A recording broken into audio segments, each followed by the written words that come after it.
एक बार बहुत शुरू की बात है, सन 1980-81 की बात। हम लोग क्षुल्लक थे, पहले ही चतुर्मास था मुक्तागिरी में, और अपने आचार्य से तो बिना बताए बिहार करते ही हैं। एक बार एक बिहार कर दिया मुक्तागिरी से, ऐसे जंगल में 60 किलोमीटर तक कुछ भी नहीं, और सुबह सुबह बिहार कर दिया। छोटा सा गांव था। अब भी सब घबरा गए। उस समय सबके पास गाड़ियां भी नहीं थी, वो बैलगाड़ी वगैरह चलती नहीं ज़्यादा। अब वो आचार्य जी कहाँ तक पीछे करें बेचारे। बहुत छोटा सा गांव था, महाराष्ट्र का, बिहार कर लिया। अब उधर नागपुर वालों को पता चला,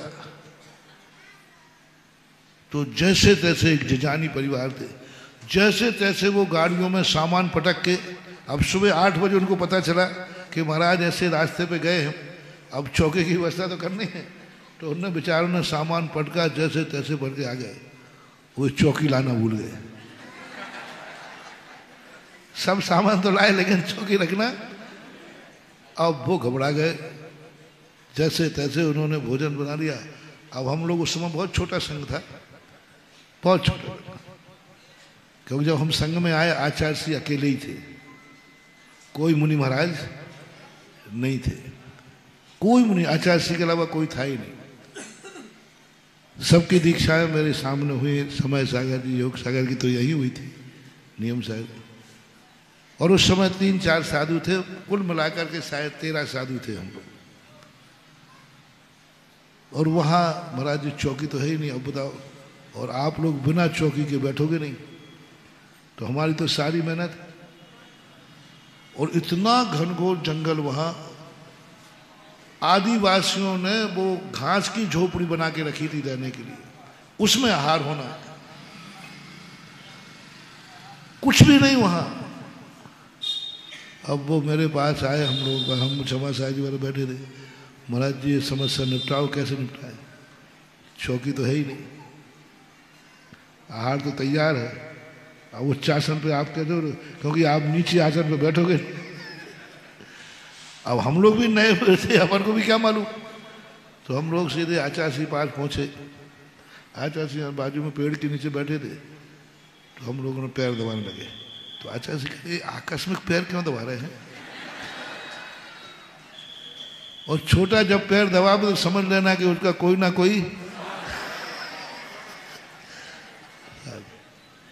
तो हम लोगों ने बात छेड़ दी। मैंने आचार्य श्री, पहले जंगलों में साधुओं के आहार होते थे, वहां पर चौकी पाटा कहां से आते होंगे? कहां से पाटा लाए होते होंगे? और ऐसे थोड़ी है कि वहां पहले कोई फर्शियां मिल जाए।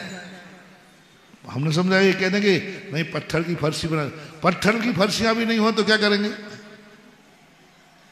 तो आचार्य ने कहा, देखो वही मिट्टी पड़ी थी, सो आचार्य ने मिट्टी उठाई हाथ से। हमारे सामने वो देख रहे हैं, महाराज ये महाराज जी बैठिए उच्चासन पर।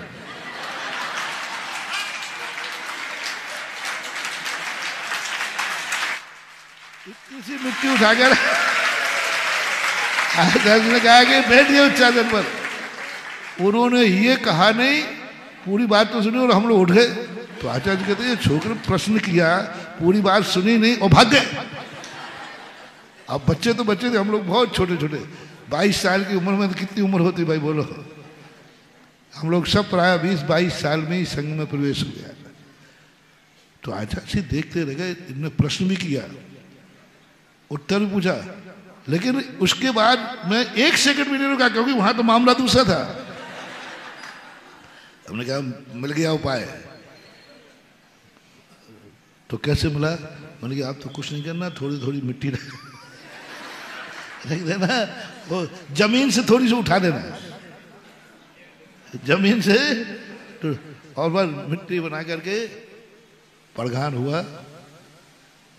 और आचार्य श्री के आहार के बाद आचार्य श्री ने खुद कहा, आज चौथे काल का सिंहासन मिला था। आज चौथे काल का सिंहासन काय का था? मिट्टी का। आनंद किसका था? चिंता मत करना सब, इसलिए मैं कह रहा हूं चलता है। भावनाओं का जो रूप रहता है, बाहर की परिस्थितियां अलग होती हैं, अंतरंग की परिस्थितियां अलग होती हैं। भावना जब होती है, तुम ये मत समझो कि तुमने क्या किया है, तुम्हें वो आनंद की अनुभूति है।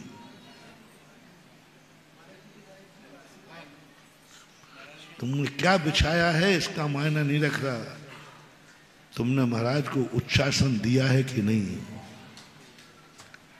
उच्चासन दिया है कि नहीं अंदर से। और सिंहासन भी बैठाल दो और उच्चासन नहीं मिलता है,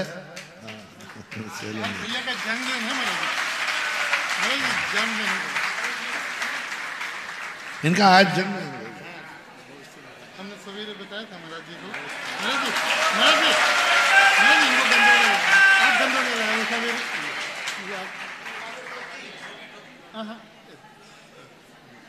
अब बीज प्रवचन में आशीर्वाद दिया, गंदोदक लगाया, इसकी भी कहानी है। मैं बिना कहानी के तो कोई काम करने वाला नहीं हूं, क्योंकि तुम पकड़े बिना मुझे रहोगे नहीं, क्योंकि सबसे ज्यादा सैटेलाइट मेरे ऊपर लगे रहते हैं। सबसे ज्यादा पूरे भारत में सारी दुनिया की निगरानी किस पे रहती है? मैं क्या बोल रहा हूं, मैं क्या कर रहा हूं, मैं कहां चल रहा हूं, दुनिया में सबसे ज्यादा किसी का एड्रेस मिलता है तो मेरा। ये मेरे भक्तों की कृपा है। आज भी यही कृपा होगी। विधायक जी आए तो बीज प्रवचन में महाराज ने प्रवचन रोककर आशीर्वाद दिया और पिछी लगाई, गंदोदक दिया। इसी स्थान पर कोई गरीब छोटा मोटा व्यक्ति आ जाता तो बोलो क्या होना था आज। यदि कोई छोटा मोटा व्यक्ति आ जाता तो बोलो हमारा पारा कहां पहुंचता है। अरे आ गए, अरे भीतर वॉलंटियर लोग उठाओ इसको बाहर ले जाओ। मुझे भी गुस्सा आता और नहीं हो तो एक आध करके देख लो। अब यार गुस्सा, और तुम्हें भी गुस्सा आएगा, तुम्हें भी बहुत गुस्सा आएगा। ये बीच प्रवचन में पहुंच गया,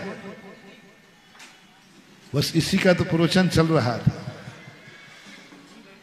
कि हमारा आशीर्वाद उनको है जिनके अच्छे दिन चल रहे हैं।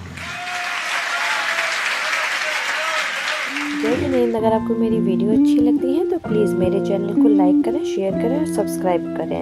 Thank you.